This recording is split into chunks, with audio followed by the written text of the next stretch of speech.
All right. So, welcome to lecture 2 of our asynchronous learning for the last 3 lectures of Math 16010. So, today's lesson is going to be focusing more on this idea of exponential growth, and as you'll see, next lesson, lesson 36, will focus on exponential decay. So, these last 2 lessons are going to be very interconnected with each other. So, to start off, let's go ahead and take a look at this warm-up. So, we have to figure out this y of value if dy dt is equal to t. So, in this case, we're treating y as a function of t here. So, y equals y of t. So, here we have what this says is that, and the way to think about this is that if we say y prime of t equals t, we're essentially trying to, what this says is that we're essentially trying to figure out the antiderivative of t, essentially. So, if that's the case, then that says, all right, then y of t equals the integral of t with respect to t. So in this case, if you just apply the antiderivative power rule, then all you should end up with is just, well, t squared over 2 plus c. Because in this case, you're integrating t with respect to t, so at that point, it's basically no different than if you were integrating x with respect to x. So in this case, y of t ends up equaling t squared over 2 plus c exactly. Okay. Now, that's not too bad. That's just stuff we've seen before. Nothing too crazy with that. But now here's where things get a little bit more interesting. Now let's consider dy dt equals y. Now, the problem with this is that at this point, we don't know how to solve this systematically. So, the best thing we can really do with this is just sort of guess our way to a solution. So, our best approach of this is guessing. So, if we were to rewrite this, we have y prime equals 1. So, one way you can think about this equation is to sort of tell yourself, all right, if we just look at this at sort of face value, what that tells us is that we need to find some function y of t such that its derivative equals itself. So what function can we think of that has derivative equal to itself? Okay. So if you guys want to take a second to pause the video, you can. So for those of you that thought about it, then you should be able to see that, all right, well in this case, one such function you can think of is the exponential function. So as a result, y of t equals e to the t, because if you take the derivative of y of t in this case, well, you just end up with e to the t, which is exactly what you started with. Okay? So that's one way you can see what a solution of this is going to be. So if you ever see this exponential in homework, then this intuition here is where you can get this exponential from. So now we're going to consider a more general form. So in this case, y of t now will equal some constant c times e to another constant k times t. Okay? So in this point, if we were to differentiate this, then what you should end up with is saying, okay, so if I were to apply the chain rule on this, then, so if you guys want to take a second to differentiate this, you can. So if we apply the chain rule, as I mentioned, then we should end up with c times, well, let's see, we have some constant. So ultimately, we're just trying to focus on the derivative of this with respect to t. So if we were to apply chain rule, then you should have k times e to the kt. Okay? So if we were to rewrite this a little bit differently, then we have k of c times e to the kt. But the nice thing is that this part here, this thing inside the parentheses, is just y of t exactly. So we have k times y of t here. So a bit more compactly, this is just y prime equals k times y. Okay? So what this tells us is that here the general solution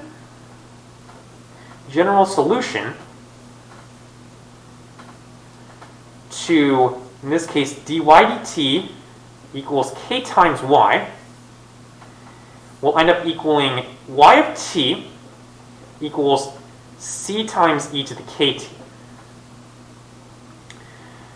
And for those wondering on the homework, the one way to interpret this equation here is this is the rate of change of y is proportional to y. Okay? So the thing is that with this, I kind of more or less had to tell you what the general solution was. But if you go on to take Math 160/20 next spring, or whenever you choose to take it, you'll actually sort of see systematically why you get this. So you'll see why systematically,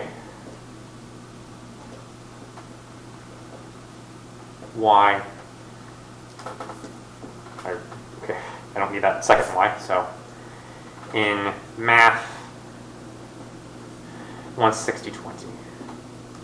Because what they'll do in Math 160/20 is use this technique called separation of variables, but for the purposes of this class and these two lectures, we don't need to focus on that. Just focus on the fact that here's our general solution, let's work with it.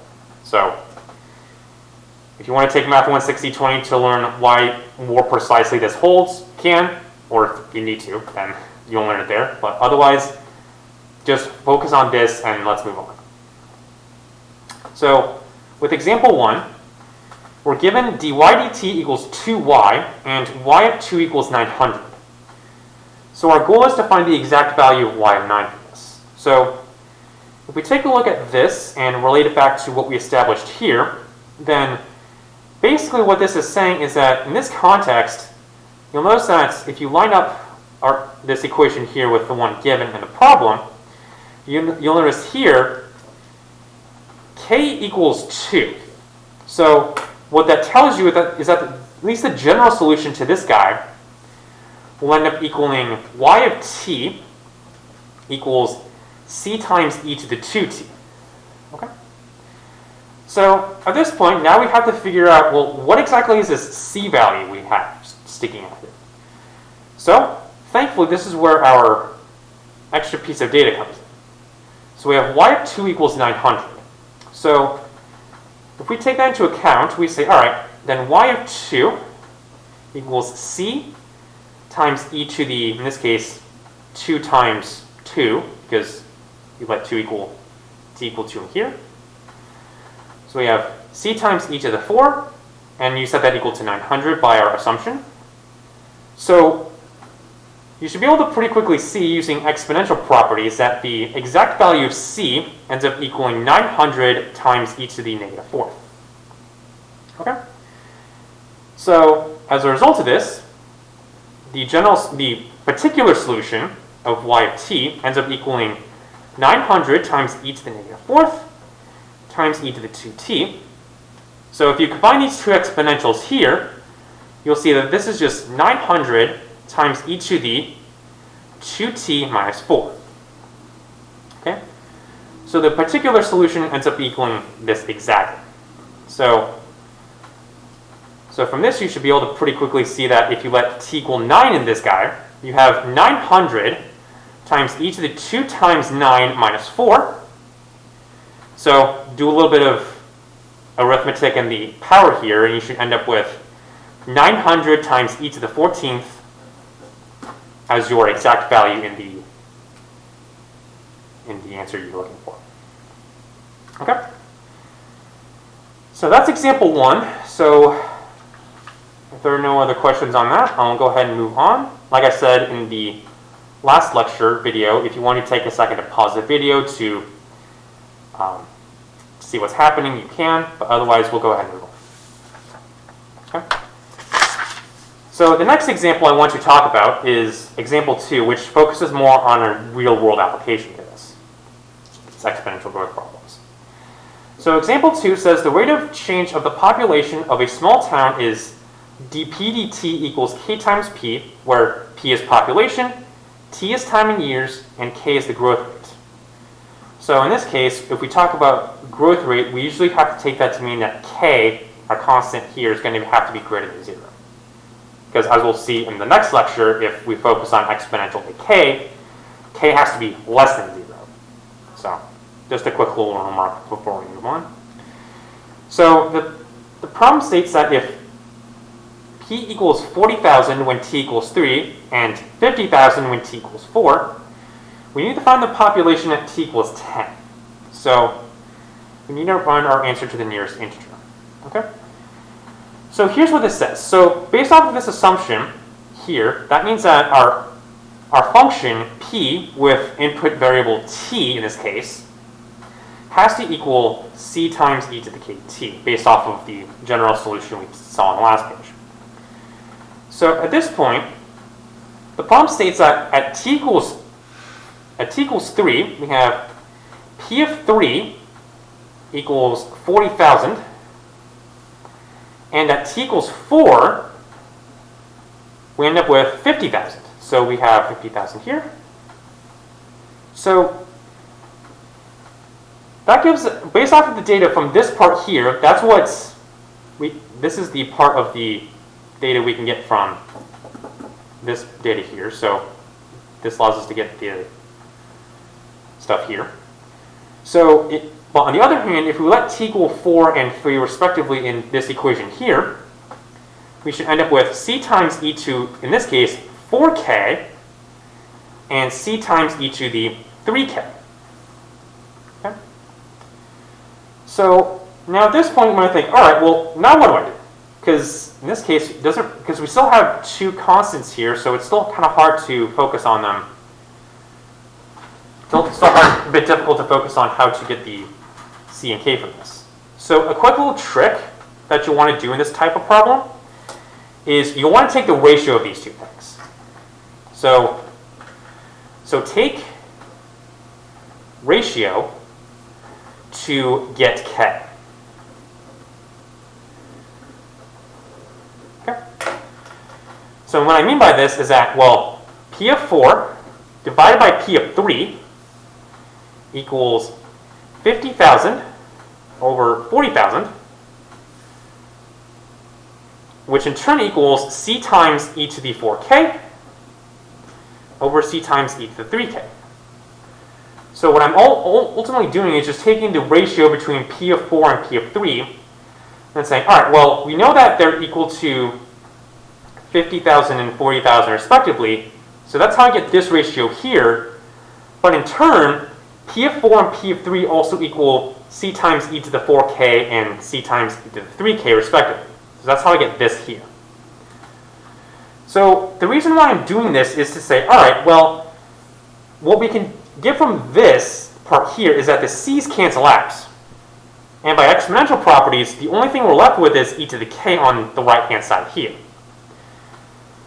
But on the left-hand side, well, you should be able to pretty quickly see by either plugging this into a calculator or noticing how things cancel out, that so e to the k is just going to be equal to this fraction here, which ultimately simplifies to 5 over 4.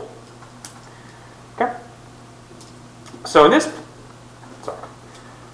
this point, if we solve for k using the natural log, then k equals natural log of 5 over 4. So this just follows because of the fact that the exponential and the natural log are inverses of each other. But alternatively, if you wanted to, you could say, all right, well, just take the natural log of both sides to get this thing exactly, since k is equal to e to the, well, since k is equal to natural log of e to the k. So if you wanted to just say, take natural log of both sides to get this, that works too. Okay? So what that tells us is that now we have the exact value of k here. So now let's go ahead and plug that back into our p of t function. So we have c times e to the natural log of 5/4 times t. But if you recall from another exponential property we have, if we have the fact that we have e to the a times b, this is the same thing as e to the a raised to the power of b. So at this point, we can rewrite this as c times e to the natural log of 5/4 raised to the power of t. And again, using the fact that exponential and natural log are inverses of each other, we can write this as c times 5/4 raised to the power of t. So that gives us a slightly cleaner way of writing p of t. So now all we got to do is figure out, well, what's c? So just at this point, we can pick either t equals 4 or t equals 3 to figure out what c is equal to. So in this case, just for the sake of picking something, let's just let t equal 4. So we get c times 5/4 raised to the power of 4, which in turn, based off of our assumption, is equal to 50,000. Okay. So at this point, all we have to do is just divide this expression over to the other side. So we have c equals 50,000 over 5/4 raised to the power of 4. So the nice thing is that if you plug this into a calculator, well, you'll be able to pretty quickly get this is actually exactly equal to 20,480. Oh, sorry, you guys didn't catch that. So c is equal to 20,480. So as a result of this, p of t ends up equaling 20,480 times 5/4 raised to the power of t. So that gives us the p of t exactly. So now it says, all right, well, we need to find the population at t equals 10 rounded to the nearest integer. So all we got to do now, just let t equals 10 inside our population function. So we end up with 20,480 times 5/4 to the power of 10.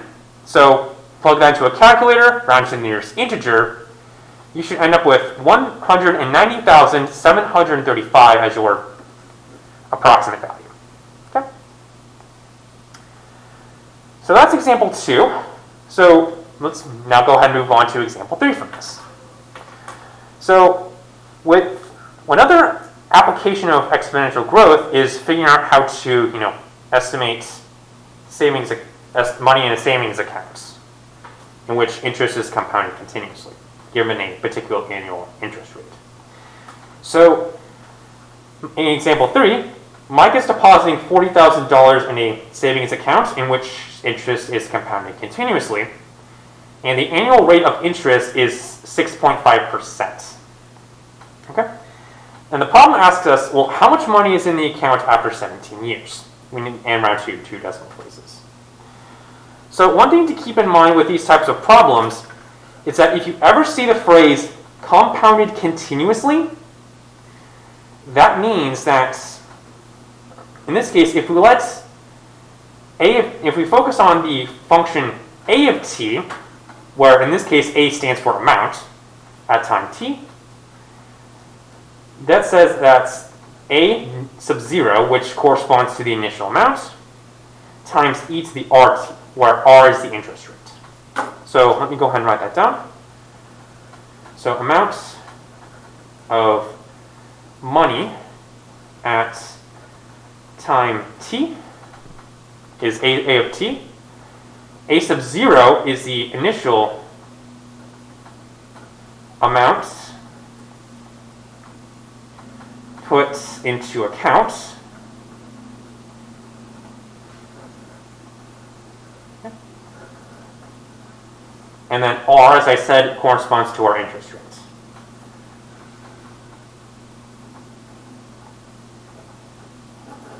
Okay. So in this point, we can say, all right, well, if we look at the problem given to us, the problem states that Mike is depositing $40,000 into a savings account. So with this context in mind, that should pretty quickly tell you that, in this case, a sub 0 should be 40,000. Okay? And the thing is that for R, the interest rate, well, the thing is it does correspond to 6.5%, but remember, we don't want to deal with anything percentage-wise in the context of dealing with like math like this. So in this case, we need to make sure to put this in a decimal form. So to do that, we say, all right, if we have, say, a percentage, like 6.5%, then if you want to express this as a decimal, well, you have to divide by 100 to get the decimal representation of this percentage. So we have 0.065 as your decimal. And then if you want to put this back into a percentage, you have to then multiply by 100. Okay? And then put a percent out in front. Okay? So, like I said, this is a percentage. And then this is the same percentage as a decimal. Okay? So in this case, R, as a result of this, will end up being 0.065. So, the problem gives us the A, A naught, and R values we want pretty quickly out of this. So A of t equals 40,000 times e to the 0.065 times t. So at this point, now we just got to figure out, well, how much money is in the account after 17 years? Well, just let t equal 17 here, and then you're done. So if A of 17 is equal to 40,000 times e to the 0.065 times 17. So plug this into a calculator, and you should end up with 120,768.98. So plugging this guy into a calculator will give you this as your decimal approximation you want to. Okay? So now let's go ahead and move on to part B from this. So part B states, all right, how long does it take for the money to double? So in this case, the problem is asking us, all right, we need to find the value t naught so that A of t sub 0, if we were to plug this into our amount function, we should end up with 2 times the original amount, is what it's asking us. Okay? So in this case, if we let A of t be the function that we had before, then all we're essentially doing is saying, okay, well, since 2 times A sub 0 is 80,000, then all we have to do is just, well, set 80,000 equal to our A of t function. So 40,000 times e to the 0.065 times t. So in this case, now all we have to do is just solve for t. So here, first thing we got to do is divide by 40,000 on both sides. So we have 2 equals e to the 0.065 times t sub 0. T naught here as well. So take natural log of both sides. You should have natural log of 2 equals 0.065 times t naught. So then the t naught value you're looking for is equal to natural log of 2 over 0.065. Okay. And then so if we were to, in this case the problem doesn't state this, but here I'm going to round to 2 decimal places. So in this case, the natural log of 2 over 0.065 ends up being 10.66. Okay? So in this case, the problem states that our units for time, if we take a look back at part A, our units for time are in years. So we're going to put years here as our units for part B. Okay? So that's part B. So now to wrap things up with part C here, now the problem states that suppose now Mike instead deposits $1,100 in a different savings account in which he is guaranteed $2,750 after 27 years.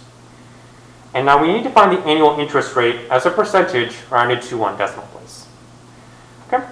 So in this case, basically with this problem, we're basically sort of starting fresh with figuring out A naught and R. Okay? But in this case, the problem states that we're initially depositing $1,100 in here. So in this case, again, we have $1,100. But the thing is that the problem also states that after 27 years, so at A of 27 should be equal to $2,750. Okay? So equivalently, this is the same thing as, in this case, 1,100 times e to the, in this case, 27r. Okay? So at this point, all we got to do now is figure out the annual interest rate rounded to one decimal place. So if we do that, well, all we really have to do is just take this guy and solve for r. No problem. Okay? So if we do that, we have, if we divide 1,100 to both sides, we have e to the 27r. Like I said, this pencil's acting out a bit. My bad. It's equal to 2,750 over 1,100. So in this case, you have, if you plug this into a calculator, this is just 2.5. Right?